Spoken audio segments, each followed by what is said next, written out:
আসসালামু আলাইকুম। প্রিয় চাকরি প্রত্যাশী ভাই ও বোনেরা, সবাই কেমন আছেন? জব সার্কুলার 20 চ্যানেলের আরেকটি নতুন চাকরির ভিডিওতে আপনাকে স্বাগতম। আগুরা লিমিটেডে নতুন একটি নিয়োগ বিজ্ঞপ্তি প্রকাশ হয়েছে। বাংলাদেশের সকল জেলা থেকে ছেলে অথবা মেয়ে উভয় প্রার্থী আবেদন করতে পারবেন। বিস্তারিত জানতে ভিডিওটি না টেনে শেষ পর্যন্ত দেখতে থাকুন। আর আপনি যদি প্রতিনিয়ত নতুন নতুন চাকরির ভিডিও আপডেট সবার আগে পেতে চান, অবশ্যই জব সার্কুলার 20 চ্যানেলটি সাবস্ক্রাইব করতে ভুলবেন না, কারণ আমরা প্রতিনিয়ত নতুন নতুন চাকরির নিয়োগ বিজ্ঞপ্তিগুলো ভিডিও আকারে উপস্থাপনা করি এই চ্যানেলে, তাই অবশ্যই সাবস্ক্রাইব করতে ভুলবেন না। প্রতিষ্ঠানের নাম আগুরা লিমিটেড, পদের নাম হলো আউটলেট ইনচার্জ। পদ সংখ্যা নির্ধারিত নয়, অর্থাৎ কতজন লোক নিবে সেই বিষয়ে বিজ্ঞপ্তিতে স্পষ্ট উল্লেখ নেই।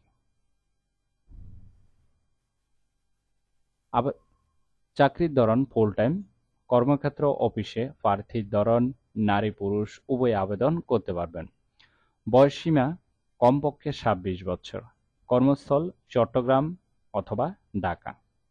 বেতন আলোচনা সাপেক্ষে।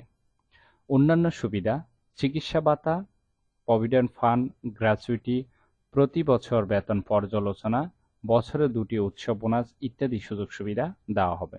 আর আবেদনের শেষ তারিখ হলো 6 সেপ্টেম্বর 2024। আগ্রহী প্রার্থীরা অবশ্যই এই সময়ের ভিতরে আবেদন সম্পন্ন করবেন। আবেদন করার জন্য আপনার কতটুকু শিক্ষাগত যোগ্যতা থাকতে হবে, চলুন সেটি দেখে নেওয়া যাক। আবেদন করার জন্য আপনার শিক্ষাগত যোগ্যতা থাকতে হবে যে কোনো বিষয়ে স্নাতক ডিগ্রি পাস। অন্যান্য যোগ্যতা থাকতে হবে রিটেল স্টোরে কাজের দক্ষতা থাকতে হবে। অভিজ্ঞতা কমপক্ষে 6 থেকে 8 বছর।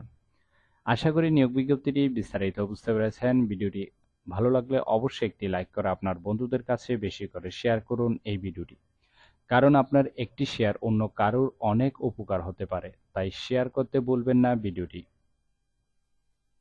আর এরকম নতুন নতুন চাকরির নিয়োগ বিজ্ঞপ্তির ভিডিও প্রতিনিয়ত সবার আগে আপডেট পেতে অবশ্যই জব সার্কুলার 20 চ্যানেলটি এক্ষুনি সাবস্ক্রাইব করে রাখুন, কারণ আমরা প্রতিনিয়ত নতুন নতুন চাকরির নিয়োগ বিজ্ঞপ্তির ভিডিওগুলো এই চ্যানেলে উপস্থাপনা করা হয়, তাই অবশ্যই চ্যানেলটি সাবস্ক্রাইব করতে ভুলবেন না। তাহলে সবাই ভালো থাকবেন, সুস্থ থাকবেন। আবারও আপনাদের জন্য নতুন চাকরির ভিডিও নিয়ে হাজির হব। ধন্যবাদ সবাইকে।